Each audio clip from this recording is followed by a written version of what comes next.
Voilà. Allez, tous les policiers ils nous ont accueillis comme d'hab, toujours. Voilà, tous les policiers. Voilà, ça prend des bouts avec monsieur le maire de Dunkerque par rapport au blackface. Voilà. Issa, il se passe quoi, Issa? Issa, il se passe quoi? Explique-nous. Je sais pas, je sais pas. Je sais pas ce qui se passe. Voilà, là on est à la mairie de Dunkerque, comme vous pouvez voir.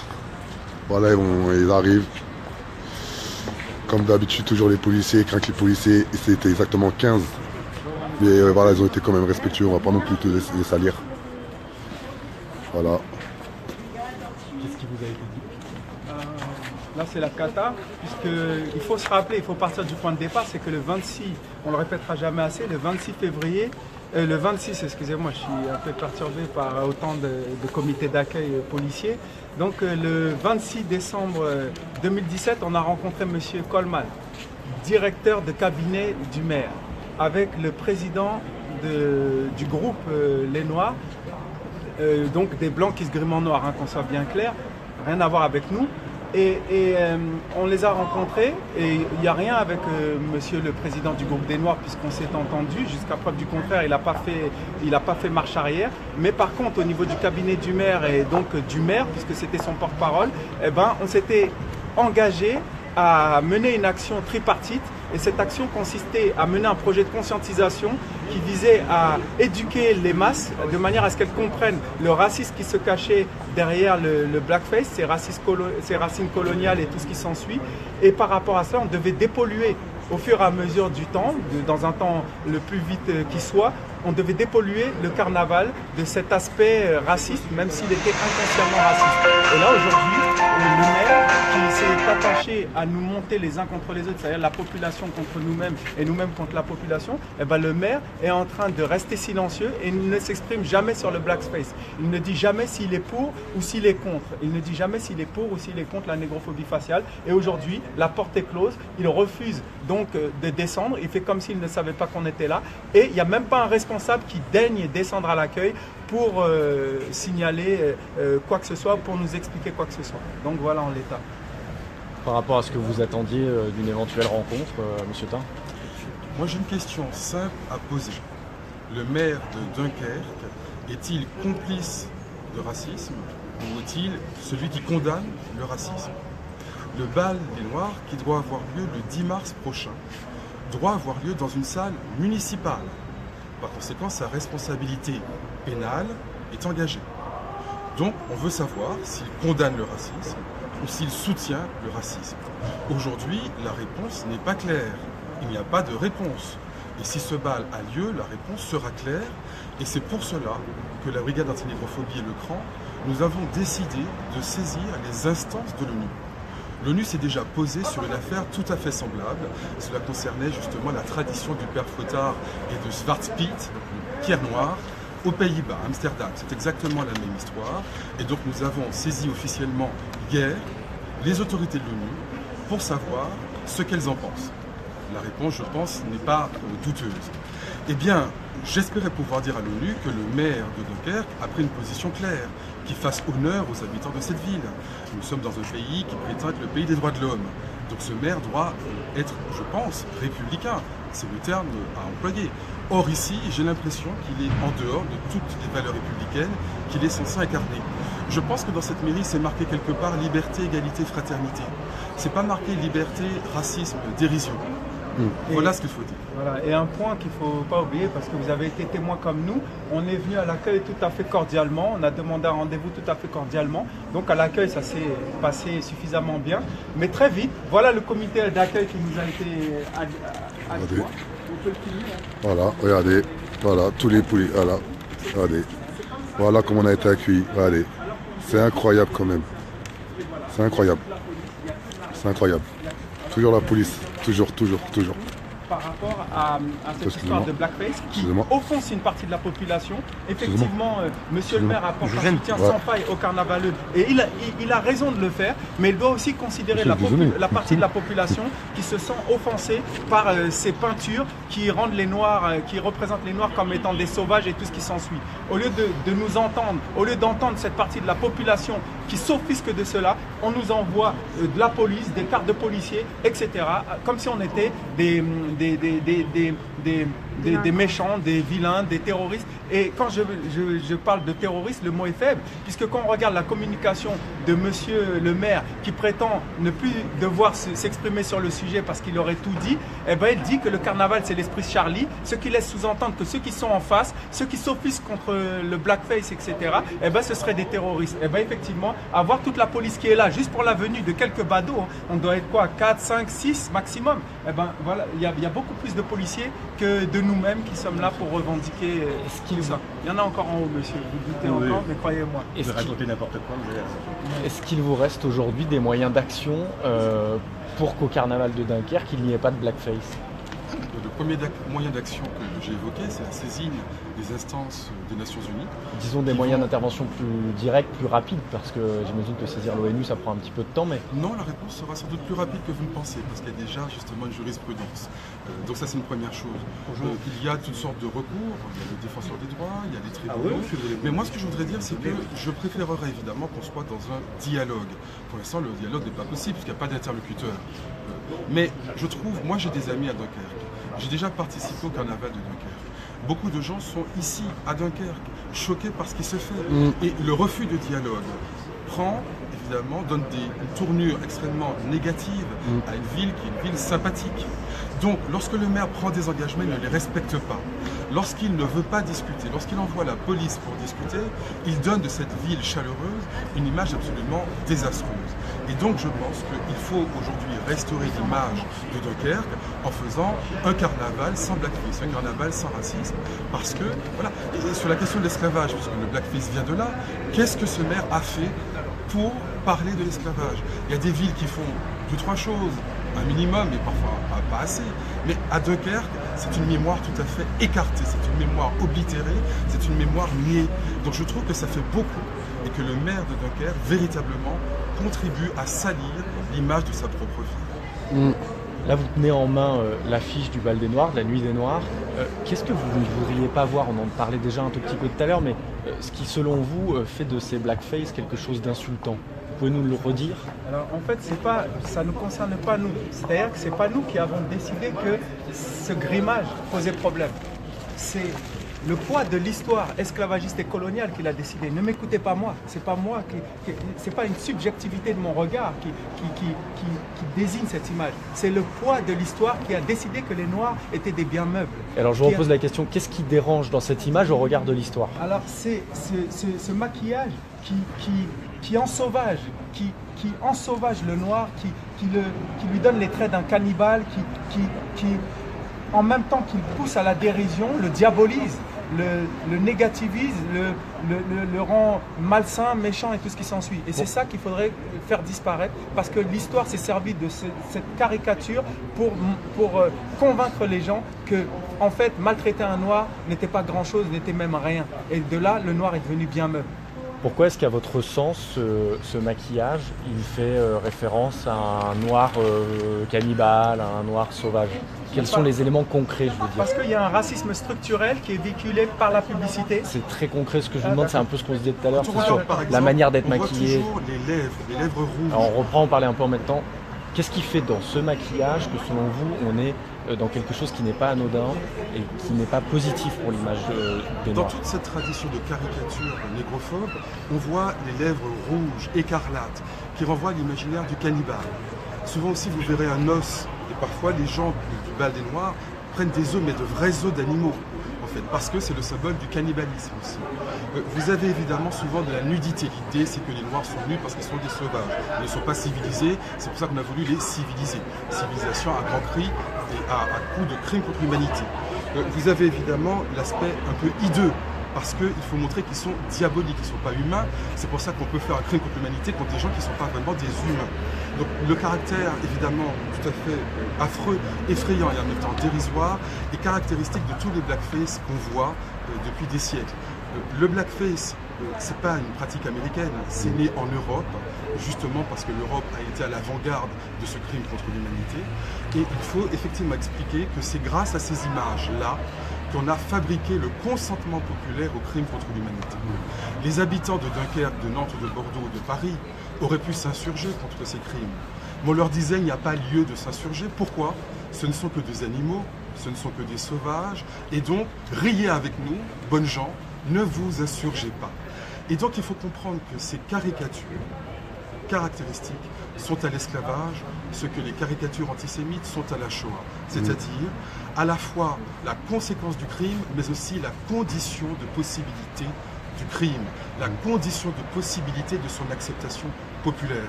Vous savez, toutes les caricatures ne mènent pas à un crime contre l'humanité, mais tous les crimes contre l'humanité sont précédés de caricatures de ce genre. Et si on ne fait rien, nous sommes condamnés à subir ou à causer encore ces mêmes dommages, ce qui est évidemment inacceptable. Est-ce qu'il n'y a pas une sorte de tolérance à avoir dans la mesure où c'est dans un carnaval, donc qui ne se prend pas au sérieux, où on tourne à la dérision à chaque fois quand on se déguise? Est-ce qu'il n'y a pas une sorte de tolérance à avoir dans la mesure où on est dans une manifestation culturelle et éventuellement pas très sérieuse? Là, on vient de parler des racines du mal. Les racines du mal sont à chercher dans le crime de l'humanité qu'a été l'esclavage. Donc, quand il y a quelque chose qui participe à faire l'apologie d'un crime contre l'humanité, il ne peut pas y avoir de tolérance. Et c'est dans ce contexte-là qu'on est, même si les gens sont plongés dans une ignorance, parce que effectivement l'histoire de France n'aime pas raconter ce passé-là, ou en tout cas aime le magnifier à son avantage, eh ben, il n'empêche que des gens ont été bien meubles. Un texte de loi qui s'appelle le Code noir a décidé que les Noirs étaient même pas des êtres humains, même pas des animaux, mais juste des meubles, que l'on pouvait sacrifier à loisir, que l'on pouvait tuer à loisir parce qu'ils ne ressentaient rien, ils ne pouvaient pas aimer, ils ne pouvaient rien faire, on leur interdisait de lire et tout ce qui s'ensuit. Donc il faut bien comprendre que ce n'est pas simplement une caricature, comme ça a été dit, toutes les caricatures ne mènent pas un crime contre l'humanité, mais en tout cas, il est clair que les Noirs ont subi un crime contre l'humanité en France et ça c'est attesté. D'ailleurs en 2001, il y a eu la loi Taubira qui l'atteste. Et donc c'est tout. C'est-à-dire qu'à l'heure actuelle, dans le présent, pour raccrocher ça au présent, les causes de ce crime contre l'humanité font que nous sommes aujourd'hui victimes de contrôle aux faciès. Nous sommes aujourd'hui victimes de discrimination raciale dans le logement, dans l'emploi. Nous sommes tributaires d'une justice à deux vitesses qui nous condamne beaucoup plus et tout ce qui s'ensuit. Eh ben, c'est lié à ce genre de vulgarisation qui nous rend des sous-hommes ou des sous-citoyens. Donc on ne peut pas l'accepter. Monsieur Lolia, vous voyez là une expression de racisme volontaire ou involontaire à votre avis? C'est-à-dire on n'est pas là pour juger ça. On n'est pas là pour inspecter les intentions des gens. On n'a ni le temps et on n'est même pas là pour obliger les gens à nous respecter. Mais on est là en tout cas pour nous battre nous-mêmes pour notre respect. Donc que les gens les fassent involontairement ou volontairement, nous n'irons pas sonder leurs âmes. Mais tout ce que nous voulons qu'ils sachent, c'est que cela participe à l'apologie d'un crime contre l'humanité et qu'à partir de cela, eh ben, il faut que cela cesse. Un point, un trait. Que les gens les fassent sans le savoir, c'est entendable. Que les gens les fassent en le sachant, c'est entendable et impardonnable. Mais dans tous les cas, nous ne sommes pas là pour sonder. Nous n'obligeons même pas les gens à nous aimer. Mais en tout cas, nous allons nous battre pour le respect. Monsieur Tin, sur cette question, vous y voyez une forme de racisme volontaire ou involontaire? Franchement, je dis évidemment, comme le franco-colonial, nous ne sondons pas les cœurs et les reins. Mais à partir du moment où les gens savent maintenant que c'est inscrit dans une histoire esclavagiste, parce que maintenant ils le savent, dans les rues de Dunkerque, on en parle. Eh bien, s'ils continuent, là ça pose problème. Vous savez, on le dit, se tromper est humain, persévérer est diabolique. Donc, voilà, aujourd'hui on en est là. Et je crois que les gens qui se respectent et qui veulent respecter les autres ne peuvent plus se permettre de continuer ce qui se faisait avant. L'argument du carnaval, je l'ai entendu, mais j'ai envie de dire, mais justement, c'est précisément à travers le carnaval, à travers la fête, à travers le rire, qu'on a réussi à rendre acceptable l'inacceptable. Donc bien sûr, les gens disent, moi le carnaval, je suis là pour m'amuser, pas pour me prendre la tête. Mais je dis, mais c'est comme ça qu'on a manipulé les gens pendant des siècles, en les faisant consentir à des choses monstrueuses. Donc plus c'est drôle, plus c'est monstrueux. Qu'est-ce que vous attendez l'un et l'autre aujourd'hui concernant la tenue de cette Nuit des Noirs, les 50 ans de ce groupe qui se maquille en noir? Nous avons parlé au fondateur, en tout cas au président de cette institution, lui-même reconnaît à quel point tout cela est choquant et il le dit, il est prêt à demander. Vous voulez bien vous reculer un tout petit peu. Voilà. Je vous repose la question. Qu'est-ce que vous attendez l'un et l'autre concernant la tenue de cette nuit des Noirs le 10 mars? Nous avons rencontré, nous avons discuté avec le monsieur qui dirige cette organisation et il est prêt aujourd'hui à reconnaître publiquement qu'elle pose problème et même il est prêt à demander à celles et ceux qui veulent faire du blackface de ne plus le faire. Donc il a pris ses responsabilités, c'est une bonne chose et c'est important. C'est un monsieur sage, il a plus de 70 ans et il dit nous ne devons plus faire ça. Il l'a compris, c'est bien. Je trouve que c'est tout à son honneur. Je pense que le maire pourrait prendre exemple sur lui-même et dire lui aussi nous avons pendant des années fait des choses de manière inconsidérée, mais nous avons été alertés, nous avons réfléchi et effectivement nous voulons continuer à faire le carnaval sans pour autant vexer, humilier qui que ce soit car ce n'est pas notre dignité. Ça veut dire quoi concrètement concernant la tenue de cette nuit des Noirs? Donc nous disons qu'il peut y avoir un bal, il peut y avoir une soirée, mais il ne peut pas y avoir une soirée du blackface. Il faut qu'il y ait un bal sur tout ce qu'on voudra, on peut se déguiser de mille et une façons. Je crois qu'il n'y a pas une seule façon de se déguiser, mais pas de cette façon, qui est effectivement choquant. On s'entend bien, on parle bien du grimage. Hein. C'est le grimage qui pose problème. C'est ça qui est intéressant pour moi, c'est-à-dire que par exemple, la tenue de ce bal avec des personnes déguisées en noir, mais pas maquillées en noir. Disons, ça peut nous insupporter, peut-être. Mais en tout cas, on peut dire c'est comme un humour. Un humour peut ne pas me faire rire, mais bon, la personne a le droit de... Si les personnes n'étaient pas maquillées, à votre sens, ça passerait? Dites-moi s'il y a une nuance de laquelle elle est. Il faut savoir que, de par l'histoire, c'était plus prononcé aux États-Unis, mais c'était le cas en France. Eh ben, des Blancs se grimaient en noir pour dévaloriser les Noirs, les caricaturer, les rendre ridicules, de manière à ce qu'ils perdent leur valeur humaine. Et à partir de cela, ils les singeaient, c'est-à-dire que, et puis c'était une manière de les invisibiliser et de parler à leur place, un peu comme le slogan « Touche pas à mon pote », qui ne permet pas aux gens de parler par eux-mêmes, mais on parle à leur place, mais on parle à leur place en les rendant idiots, et des gens se représentent les Noirs comme ça, et les Noirs eux-mêmes finissent par se représenter comme ça, puisqu'il y a un canal de diffusion qui est unilatéral et qui vous oblige, qui vous sert de miroir et qui vous oblige à vous reconnaître à travers cela. Excusez-moi, monsieur Loga, de vous ramener à chaque fois des choses très concrètes. D'accord. Mais concernant la Nuit des Noirs, le bal lui-même, oui. Qu'est-ce que vous attendez aujourd'hui? Que les gens Comment ça peut se dérouler? Dans quelles conditions? Est-ce que ça doit se dérouler ou pas? Qu'on soit clair, nous ne sommes pas des censeurs. Les gens peuvent festoyer, rire, même si ça ne nous fait pas rire.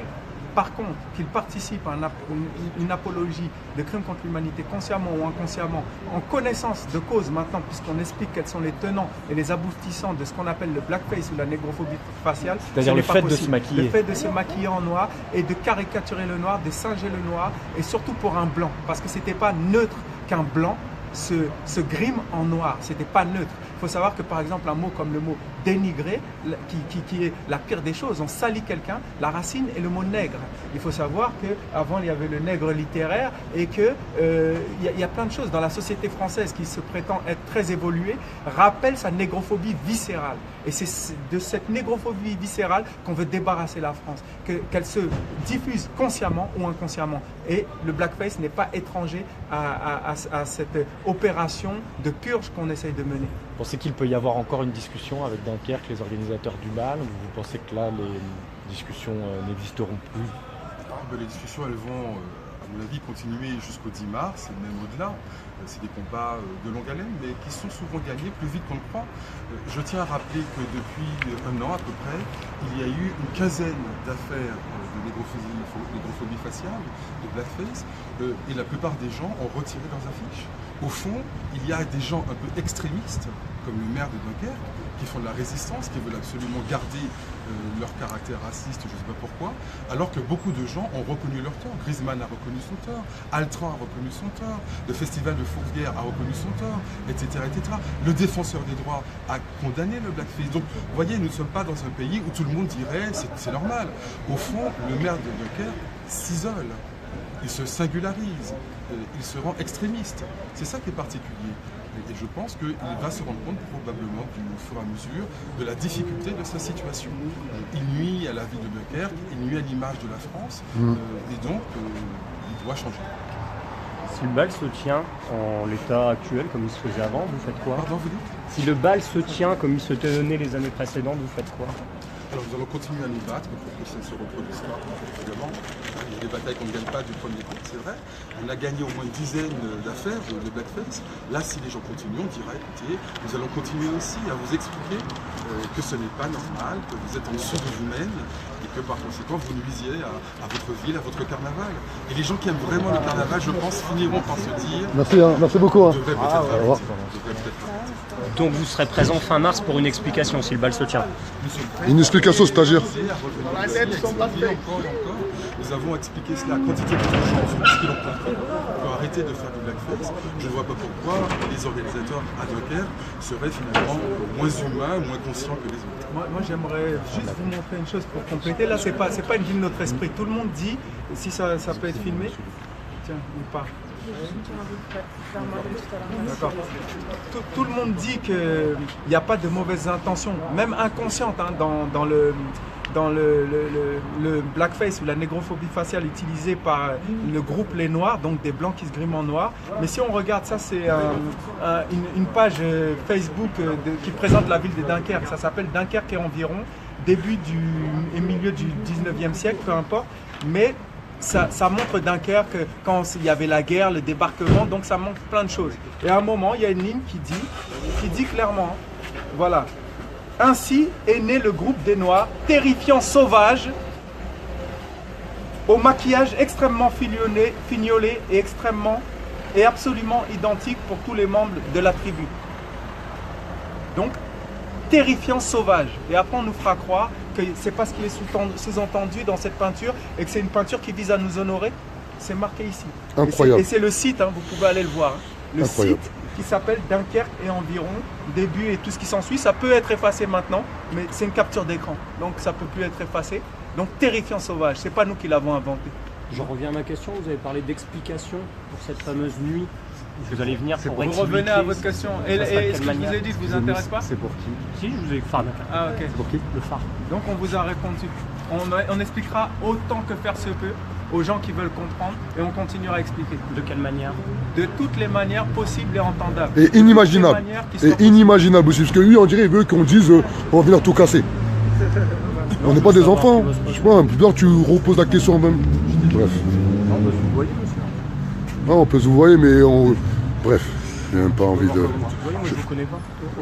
Mais c'est pas une histoire de connaître ou pas connaître, vous venez, l'air est gris, vous posez des questions bizarres.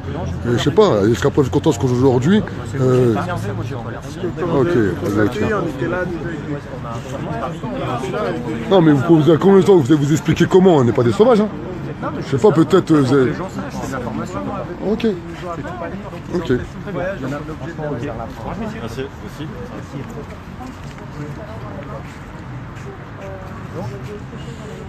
Non, c'était ça. Non, à la sortie, il avait rien. Non, il n'y a rien dans la. J'avais rien, mais là j'étais Voilà. Là, comme vous voyez, là, il y a un petit journaliste qui fait un peu le malin, mais c'est rien ça. C'est pour ça qu'on déteste ces journalistes dans nos quartiers, comme d'habitude. Voilà, mais par contre, là, il y a France 2 là, qui est là depuis tout à l'heure, qui ont suivi toute la journée. Voilà, là, on est devant la mairie de Dunkerque. Voilà, vous pouvez voir, on est devant la mairie de Dunkerque, voilà. Voilà, et encore la police municipale et la police nationale, ils étaient là, ils viennent de partir. Voilà, là on est venu ici exactement par rapport au blackface qui a été créé exactement en 1941 au Portugal. De là, ça a été exporté aux États-Unis. En 1820, c'est devenu carrément un acte comique où il y a eu Jim Crow. Jim Crow, un acteur très connu aux États-Unis par rapport au blackface, qui a même porté une loi de la ségrégation raciale, plusieurs lois. Lors des droits civiques en 1950 exactement, ils ont réussi à interdire le blackface aux États-Unis. Et exactement en 1968, au carnaval de Dunkerque, le blackface il a été mis en place. Voilà. Et pourquoi on est venu à Dunkerque? C'est juste pour interdire le blackface. On est pour le festival de Dunkerque, on est pour même la nuit des Noirs, il n'y a pas de problème, sauf sans blackface, car blackface est un acte raciste, tout simplement.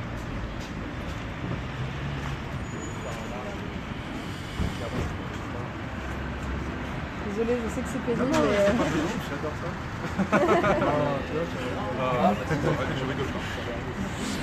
Donc là, il fait super froid, on est fatigué, je suis KO, j'en peux plus. Mais voilà, à un moment donné, l'histoire du blackface, c'est l'histoire de tous. C'est pas l'histoire que des personnes de couleur. Voilà, à un moment donné, il faut qu'on puisse vivre ensemble et faire ensemble. Il faut qu'on arrive à être insurgé sur toutes les formes d'injustice et d'inégalité sociale. Et le blackface en fait partie. Il faut arrêter de croire que c'est qu'une cause qui touche les personnes de couleur noire. Ça touche tous les Français. Toutes les personnes qui aiment la France, qui aiment les valeurs de la France, la liberté, l'égalité et la fraternité. Très, très, très, très important. La révolution est en marche et personne ne peut l'arrêter. Ciao.